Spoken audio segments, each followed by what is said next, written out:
जो लोग बोलते हैं अल्सरेटिव कोलाइटिस ठीक नहीं हो सकता है, उनके लिए मैं एक एविडेंस लेकर के आया हूँ। आप जब भी चाहें आप मेरे पास में आ करके आप अपने या पेशेंट के पास में जा करके आप मिल सकते हैं। हो सकता है कि आपको आपके रिसर्च में आपको आपके लाइन ऑफ ट्रीटमेंट में कुछ ना कुछ बेनिफिट मिले। जो लोग मेडिकल लाइन के हैं उनको उसमें काफ़ी हेल्प मिल सकता है। आज से लगभग 14 साल पहले मेरे पास में एक केस आया था, एक फीमेल का, जिनको अनकंट्रोल मोशन, अनकंट्रोल ब्लीडिंग हो रही थी। तो बाकी लोग के तरीके से मैंने ये केस न लेकर के मैंने कुछ चेंज किया। मैंने सिर्फ आपके घाव के ऊपर वर्क किया, आपके अल्सरेशन के ऊपर वर्क किया कि इसको कैसे ठीक किया जाए।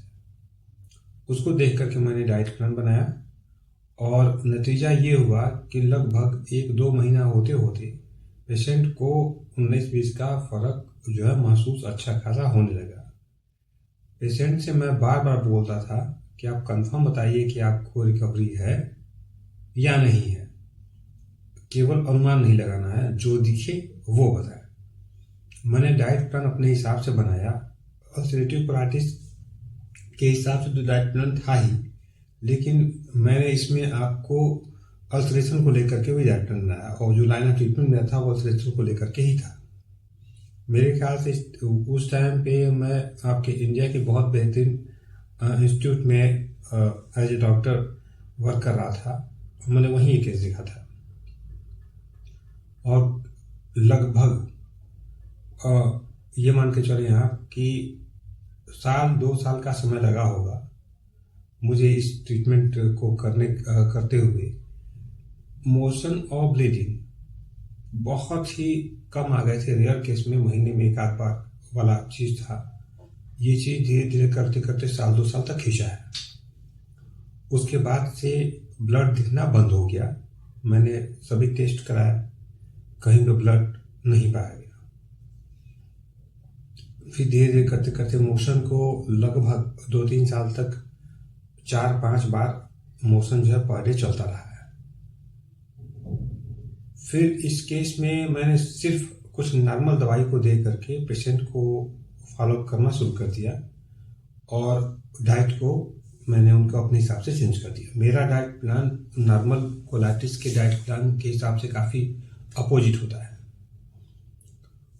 जब मैंने पेशेंट को अपना डाइट प्लान बता करके और नॉर्मल दवाइयों पे छोड़ दिया। नॉर्मल दवाई का मतलब क्या होता है, जैसे आप लोग भूमि आंवला खाते होंगे, आप लोग बेलगिरी का पाउडर खाते होंगे, इसमें आपको धनिए के पत्ते का आपको काढ़ा हो गया बना करके पीने के लिए, कूटाघन वटी हो गई, प्रवाहिका वटी हो गई, इस तरीके के नॉर्मल दवाई में सूद से रस, काम दूधा रस, इन सब नॉर्मल चीज़ों ने शिफ्ट कर दिया। क्योंकि अब ये पेशेंट अगर एक सिम्टम के हिसाब से कोलाइटिस का कोई भी दिक्कत इनके अंदर नहीं चल रहा था। रिपोर्ट में इनको अल्सरेटिव कोलाइटिस था। 2-3 साल के बाद में मैं बस फॉलोअप करता रहा इनका और फिर मैंने इनका रिपोर्ट मैं बार बार करवाते रहा। अंत में मैंने ये पाया कि इनका ब्लड आज लगभग आपके 10 साल हो गए हैं। 10 साल में अब तक इनका ब्लड दोबारा नहीं दिखा। और जो लोग बोलते हैं ना कि कोलाइटिस में हम ठीक होने के बाद बीमारी होती है कि नहीं होती है, उनके लिए भी एक आंसर है। आज 14 साल हो गए, 2 साल लग गए थे रोग को कंट्रोल करने में। कंट्रोल मतलब एक नॉर्मल वैल्यू में लाने में। कंट्रोल तो मैंने महीना 2 महीने में कर दिया सब पूरा। लगभग आज 14 साल हो गया। पेशेंट का फॉलोअप मैं लगातार लेता हूँ। पेशेंट ने सिर्फ एक दिक्कत किया, रिपोर्ट्स भी नॉर्मल आ गई, कोलाइटिस कहीं नहीं था, सब चीज़ बिल्कुल ठीक, पेशेंट हर चीज़ खा रही थी। पेशेंट ने सिर्फ एक चीज़ कर दिया, अपने एज के हिसाब से पेशेंट ने सिर्फ वही डाइट लेना शुरू किया जो कि उसको एज के हिसाब से फिट बैठता था। जैसे में 75-80 ईयर के जो लोग होते हैं वो मसाला मिर्चा वैसे भी नहीं खाते हैं, कॉन्स्टिपेटेड फूड वैसे भी नहीं खाते। वो लिमिटेड सोर्स पे अपने आप को फिक्स करते हैं कि लौकी खा लिया तो तरोई खा लिया तो टिंडा खा लिया, 1 रोटी खाना है, 2 रोटी खाना है। तो क्योंकि उनकी भूख भी एज के हिसाब से काफ़ी कम होती है अगर आपका फिजिकल मूवमेंट नहीं है तो। पेशेंट ने यही गलती किया।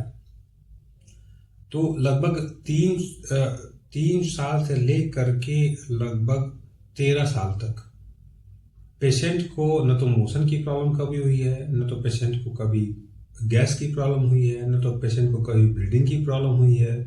ऑन रिकॉर्ड पेशेंट बिल्कुल क्योर रहा, विदाउट मेडिसिन रहा।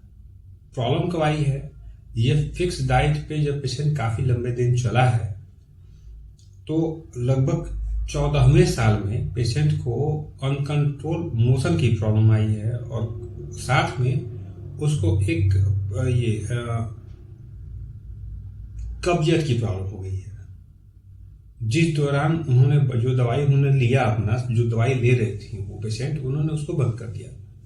कंट्रोल मोशन की प्रॉब्लम उनको एक बार और आई है। अब इस मोशन के आने के बाद में न तो फिर भी मैंने टेस्ट करा करके देखा, कोई भी कोलाइटिस नहीं। लेकिन मैंने अब तक देखा शायद इतने लंबे समय तक कोलाइटिस के पेशेंट का ऑब्जर्वेशन नहीं करते हैं लोग। मेरे पास 15-20 साल के पेशेंट ऐसे हैं जिनका फॉलोअप मैं आज भी लेता हूँ। पेशेंट मेरे ट्रस्ट में कंटिन्यू होते हैं, दवाई छोड़ चुके होते हैं कि किनको आराम है किनको नहीं है। लेकिन 14 साल के बाद जब मोशन की प्रॉब्लम अचानक शुरुआत हो गई है तो वहां पर मैं इस नतीजे पे पहुंचा कि अगर आप ठीक हो जाते हैं तो ठीक होने के बाद में भी, या आप भले से आप पेशेंट होते हैं, अगर आप किसी फिक्स 1 या 2 डाइट के ऊपर में डिपेंड रहते हैं, आपका डाइट काफी कम होता है, तो उस कंडीशन में ये रोग आपको रिपीट करता है बार बार। तो मैं डाइट में भी आपको बताता हूं कि जितना हो सकता है अपने डाइट को चेंज करिए। जितना चेंज करेंगे उतना ही इम्यूनिटी आपका बूस्टअप रहेगा। हालांकि ये दोबारा प्रॉब्लम 14 साल के बाद आई है, इसको ही मैंने रिकवर कर दिया। महीना भर का मुझे समय लगा क्योंकि आयुर्वेदिक में प्रोसेस बिल्कुल रूट कॉज के ऊपर करना पड़ता है, तो मैंने रिकवर कर दिया। लेकिन अभी भी मैं लोगों से यही बोलूँगा कि अपने डाइट को चेंज करिए जितना चेंज कर सकते हैं। चेंज मतलब अपनी वैरायटी को चेंज करिए, बदलते रहिए। एक डाइट पे फिक्स मत रहिए आप। एक डाइट और एक टाइमिंग आपको पेशेंट ही बना देगी। कोलाइटिस में नहीं, बड़े बड़े रोग को वो देगी और इम्यूनिटी को डैमेज कर देगी। तो कोशिश करिए थोड़ा सा अपने खान पान को सुधारिए। क्योर होने के बाद में भी ये रोग आपको दोबारा कहीं ना कहीं कुछ सिम्टम लेकर के आ सकता है। लेकिन समय से पहले अगर आप जागरूक हो जाएंगे तो रोग होगा भी नहीं, और अगर है तो अच्छे तरीके से रिकवर आपका हो जाएगा, और अगर होगा तो दोबारा भी नहीं होगा। सब यहाँ पे खेल आपके डाइट के सिलेक्शन का है, इस पे ध्यान दीजिए। Thank you.